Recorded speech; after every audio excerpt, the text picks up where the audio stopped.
पण गुरु गोरक्षनाथांची गुरु भक्ती अशी होती की जेव्हा बडे बाबा मच्छिंद्रनाथांना वडे आवडले होते तेव्हा गोरक्षनाथांना परत जाऊन ते वडे आणायला सांगितले होते। तेव्हा त्या महिलेनं गोरक्षनाथांना त्या वड्या बाबतीत म्हणले आधी तुझा डोळा दे तर तुला हा वडा देईल।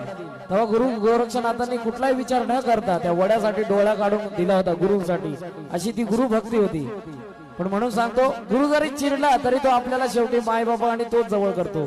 म्हणून सांगायचंय आव जवळ घेऊन लेकरा परी मार्ग मला लाविला, मार्ग मला लाविला, मार्ग मला लाविला। आव तेव्हापासून गुरुला माझ्या काळजात ठेविला, काळजात ठेविला, काळजात ठेविला। हे सत्याचा मार्ग दाऊन कान मंत्र मला तो दिला, हे सत्याचा मार्ग दाऊन कान मंत्र मला तो दिला। बघा उद्धार माझा झाला रे झाला, बघा उद्धार